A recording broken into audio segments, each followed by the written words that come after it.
start this trial on a article that was written in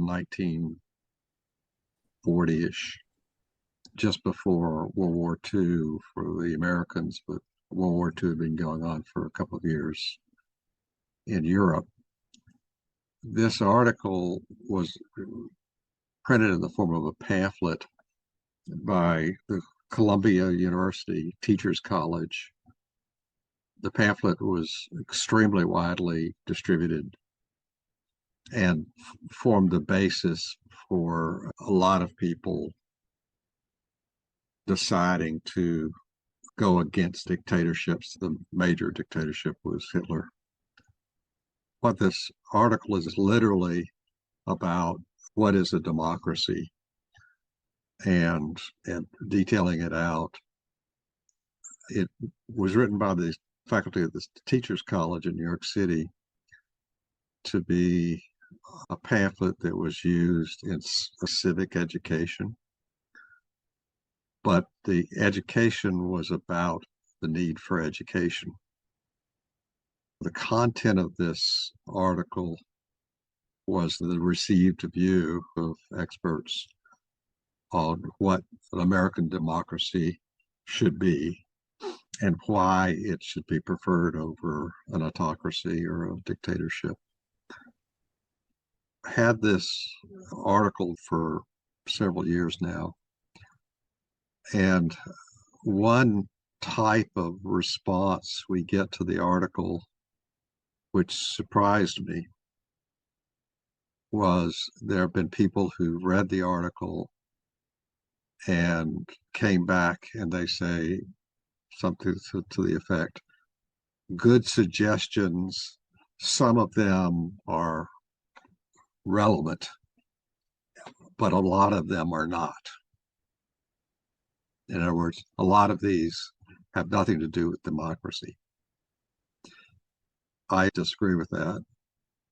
This is an incredibly good paper. You can't say item 3 and item 6 and item 8 can be ignored because we don't like them. This is a take it or leave it, the whole thing deal. Even though they say this in the paper, some of these things are aspirations. Back then, things like healthcare were aspirations.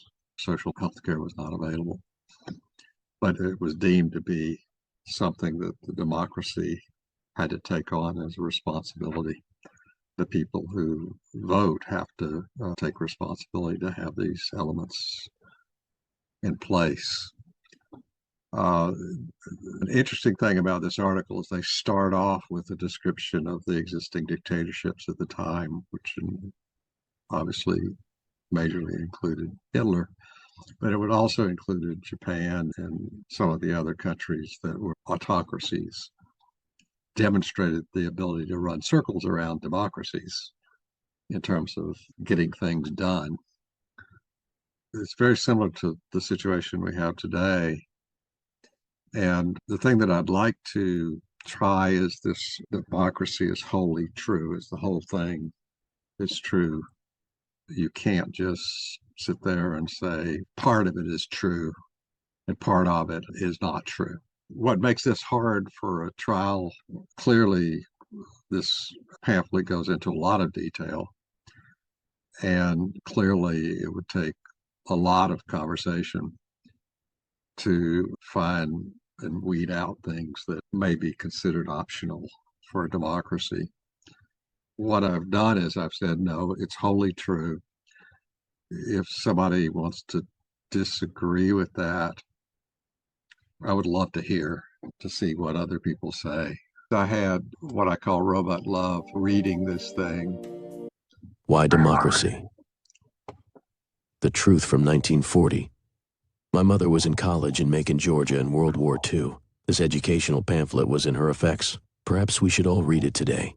I've marked it up with bold italics that I hope every person may read. Why you should want and preserve a democracy and education in the current crisis. I actually like this cartoon character, and I like the fact that he never blinks.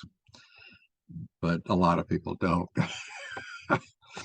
The real content is in the Medium article. The problem, as these guys are saying, is that the biggest problem we have in preserving the democracy is internal, that people don't know why democracy is important. They don't appreciate it. And so activity within our own country of groups hostile to democracy further confuses the people and increases the gravity of the situation. Our failure to properly define and pursue the purposes of democracy is also reflected in inadequate educational program. The curriculum of American schools should be refashioned to meet more exactly the needs of citizens living in a complex industrial society.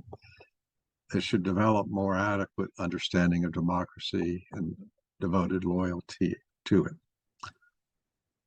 The flagrant neglect of the educational and economic needs of millions of American youths gives rise to one of our most serious internal liabilities. And so their whole point is that without education, the democracy will fail from within. This is George Washington's point in his farewell address, where he emphasizes that the population should be enlightened, by which he meant they should be educated to the truth of history. Then the second section is describing the assets that the United States has that should give Americans strength to defend the democracy. The key stuff is really, to my mind, is in the definition of the meaning of democracy. They go through the actual definition of democracy, what its elements are, the need to respect minorities, other people's opinions. The abuse of civil liberties is an attack on democracy. Economic foundations, American democracy in a worldwide situation described. And then they come up at the end, they have a creed where they list off 1, 2, 3, 4, all the elements of a democracy. I'll just read one at random. 17 assumes that all persons have equal rights to life, liberty, and the pursuit of happiness. At 18, guarantees that rights and opportunities accorded to one shall be accorded to all. These are all the elements. And of course, they have a very long list. That's my mother, around 40. That's the totality of the argument that I'm going to make here. Another person who writes on Medium, his name is Ethan Siegel, just one day ago found another article from 1938, which is 2 years earlier than this one, on a pro-science manifesto defending democracy against fascism. And this article is essentially saying the same thing, except instead of focusing on education, it's the need to support science and not to destroy research. This article goes into detail about how Hitler, when he found out that the top scientists were leaving Germany, didn't seem to care. He said, later we'll get a new generation of scientists started. Who cares? And of course,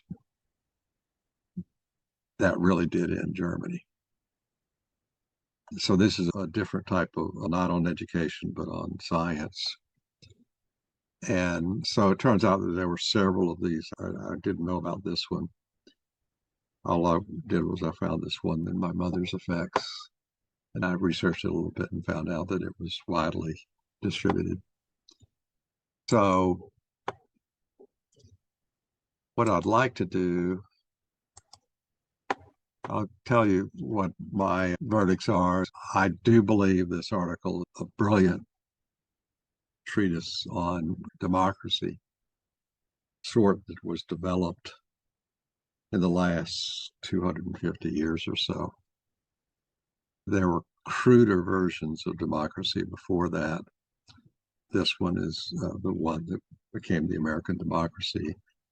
And there are probably more sophisticated democracies today out there than the American democracy now. There are improved versions of it.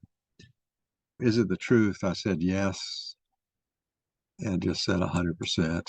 Is it the whole truth? I said yes. It's about as complete as any description of American democracy that I've seen. An interesting thing to do would be to get ChatGPT to define this stuff, and I haven't done it because the AI systems are likely to actually be more expert at doing it than those teachers were in Columbia University. Is it the whole truth? I said yes. Is it nothing but the truth? Again, I said yes. What's the deceit? And because I believe there's no deceit here, the proof is there, and I can show you that this is the original, and I believe it could be checked and confirmed that there is no question this is actually an original. This is the true pamphlet. You can read that this is word for word this article. So it's proof that this is, in fact, the article that I pretended it to be. So there's no deceit here. Is that the truth is intended? What's the motivation behind the truth or lie? I think the motivation by the teachers was to be informative.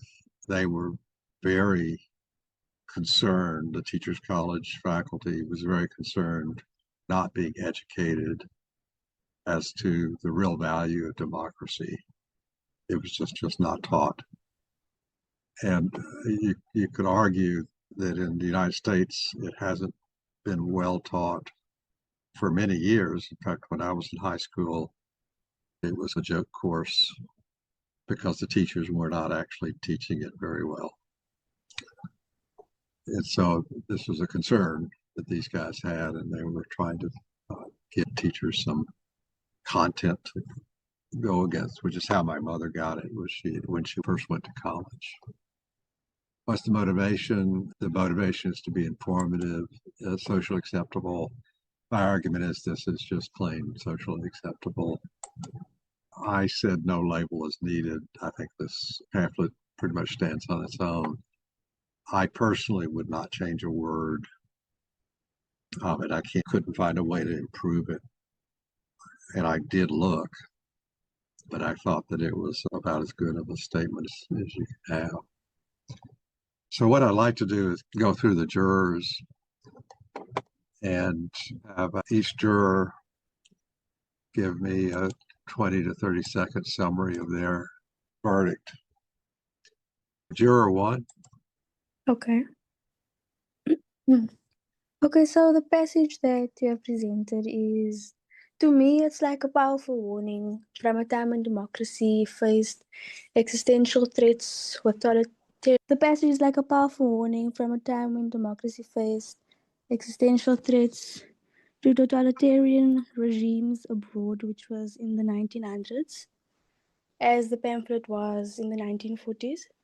It emphasizes that democracy is not a fixed system, but a living, evolving practice that requires active effort, understanding, and commitment from every generation.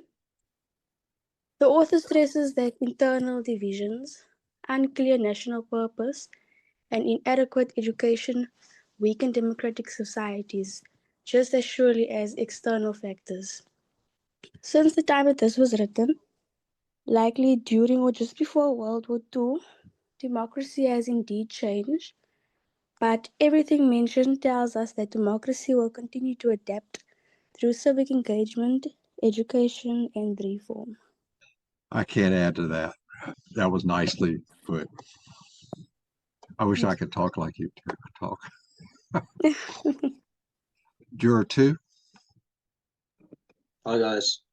Yeah, I totally agree with you, Robert, about that. Without education, how can you select a president or start a democracy? And to rule a country is not an easy thing on aspect. If nobody's got education, it's like you're pushing a bunch of monkeys into the wilderness and say, listen, you just start something. And there's no education to it. So nobody's going to know who's going to show the next generation how to do something about it. So I totally agree with you about that thing. I totally agree. Have I told you all about what Plato said in his Republic? Plato describes democracy. He wrote this over 2,000 years ago. He says democracies inevitably fail into oligarchies. In other words, you get a group of people who are more special than the rest, and they then start taking over. And then as the oligarchy evolves, a single individual essentially becomes king or the dictator. And so the oligarchies fail into autocracies. And what he said was that once it fails into an oligarchy, it's inevitable it will fail into an autocracy. And once it fails into an autocracy, it takes great pain to get the democracy back. So this is Plato. And if you think about it, that is an education problem. When people, and it's really the people who will form that oligarchy, who have the fortune to be, maybe have a fortune, not taking responsibility, they were not educated. This is Plato's warning from over 2,000 years ago. Juror 3. I'm going to jump in here and say something about this whole idea that you need educated people for democracy. I don't think that's actually true. I'd much rather take the wisdom of crowds than educated people. And years ago, I designed some games and created new games, and I tell you, trying to explain a new game to a bunch of adults is just about the worst possible thing I can imagine. The number of questions and dissentings, and people don't get it and they think it's something else. Whereas you take a bunch of children and you describe a new game to them, it's just wonderful. They say, yeah, let's go with it and do it. And they absorb the ideas and they take it on the run. Too many dissenting and argumentative adults is just the worst possible thing for democracy, I believe. Actually, I think that's what the Teachers College was saying. This stuff needs to be in early school. It needs to be taught to the children because they're the ones that are going to pick up on it and they will keep it. I think there's general agreement on that if you wait until the people are adults before you try to inform them, it's just too late. Okay. Yeah. Juror 3. Hi, everyone. I said I disagree with the markup statement that the explanation of democracy is wholly true. While the 1940s pamphlet contains some genuine insights into democratic ideals, it is not the full or unchanging truth. The world has evolved significantly, and so have the threats to democracy, such as media manipulation, disenfranchisement, and corporate influence, which the pamphlet doesn't address. The explanation is not nothing but the truth, because it is presented with a heavy partisan bias and ridicule, particularly targeting Republicans and Donald Trump. This undermines its objectivity and educational value. The deceit lies in treating a dated document as a universally applicable and in using it more as a political weapon than a civic teaching tool. Though the motivation behind the explanation may be rooted in a desire to defend democracy, the delivery is ideologically divisive.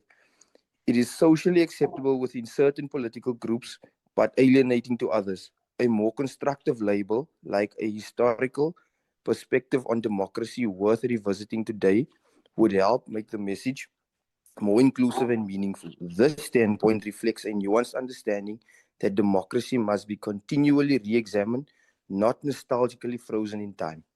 Thank you. Thank you, because you've given me more explanation than anybody else gave me for this. My argument is a little bit different. My argument is that, and I just gave it to you, this has been understood for over 2,000 years. And yes, abiding truths here that have come from many, many generations of history. And yes, there will always be things that most current times you could add to it. But I think this would get us into that 1 week discussion where we start nitpicking on this thing. And we certainly don't have the time to do that, but I appreciate the view. Sure. So Brian, do you want to kick in with something? No, I'm just making trouble. Okay, good. Juror 5. Democracy is a system where the people have the power. Everyone is treated equally and the government listens to people's needs. It works best when people are honest, informed, and take part in making decisions. Sounds good. I said democracy. It empowers citizens by giving them a voice in governments and the ability that affect their lives. That's a general view of democracy, which for me personally, it's not very good because nobody ever listens to me. In other words, I'll interact with a congressman or something, and it's just, for want of a better term, it's a joke. They're polite and say whatever they're going to say, and then they go off and do whatever they want to do. The power of democracy that I find convincing is that there is this voting process that can replace people. In other words, somebody is not allowed to be in power for life in general, unless the power is very constrained. And what democracy has going for it is the ability to enforce change in the leadership. Then I see the value of democracy. But the idea that somehow my vote counts, is just my personal vote counts, I personally don't get that. I think it only counts when the whole democracy operates. In other words, the people operate under certain rules that enforce the ability of the people to be able to make what these people would call educated decisions. Hello everyone. Can you hear me? Okay, I focus on the pamphlet where it explains democracy so clearly and truthfully that it should be mandatory viewing, especially for Donald Trump and Republicans who are accused of misunderstanding or threatening democratic values. It uses strong, mocking language to suggest they are ignorant, only make America great. Thank you. Yep. And I'm sure you're aware that this was written in 1940, where Donald Trump wasn't even born yet. Now, I admit, I think I included some things about Trump. My own thing on Trump has to do with the fact that he lies, okay? Except for the facts that a prior juror mentioned, that it's not really up to date. You can tell that it was not written in the current age, because there are things that you would mention that are just not mentioned in the pamphlet at all, like social media and so forth. So that's an interesting point of view. Juror 8. Yes, thank you. I want to believe deep in me that while we think that democracy is evolving, we don't have to forget that it's really natural to feel that way. Like in the 1940s, democracy was described in a pamphlet and all the possibilities of us to understand it. And when you come to the current situation and you see how leaders do it and how particularly in the United States things are going. You may think that democracy will not come again or is being destroyed somehow. Always those in power will not see that something wrong is going on, but these ones who are marginalized will always come up to defend what we call democracy, because the good is always for those who are actually weak. And those in power will not see that some kind of wrong or hurt to democracy is being carried out until when they leave it, the positions they have. So what I only argue with is that some people are saying that it is particularly attached to a certain political personality, but I don't think it's a narrative. But what I believe in is the character that these people are portraying, most in lying and manipulating the constitutions to at least make sure that their agendas are being taken in the forefront. And I just believe the writer in the 1940s was really perfect, and it's coming in with the nature that humanity will always look for democracy for those who really need it. Thank you. So the one thing that I remember from my civics education in high school, and I can't remember what year it was or whatever, was the teacher taught us that people fail from oligarchy because the initial dictator is seen as benevolent. He's initially seen as benevolent, and then he can either turn into an evil dictator while he's dictator for life, or he dies, and the next dictator that comes in is not benevolent anymore because he rose through a system that is not democratic. An interesting thing to think about is you have a funny kind of a democracy that we're observing right now, which is the Catholic Church. There was a historian, a very famous historian named Gibbon, who published a history of the fall of the Roman Empire in 256, 70 or whatever it is, years ago. This is something like 8 volumes on the fall of the Roman Empire in detail, with sort of day to day what was going on for 800, 900 years. At the end of his book on the fall of the Roman Empire, Gibbon says something that's very interesting. He said that, so the Roman Empire started as a republic, started as a democracy, and then the guy that turned it into an autocracy was Julius Caesar.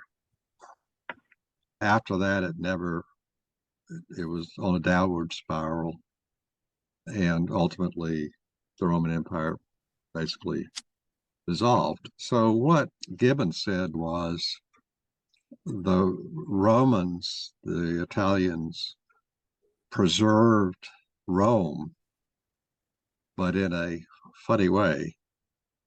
As Rome fell, the Catholic Church rose, and the Pope and the Catholic Church became the global government.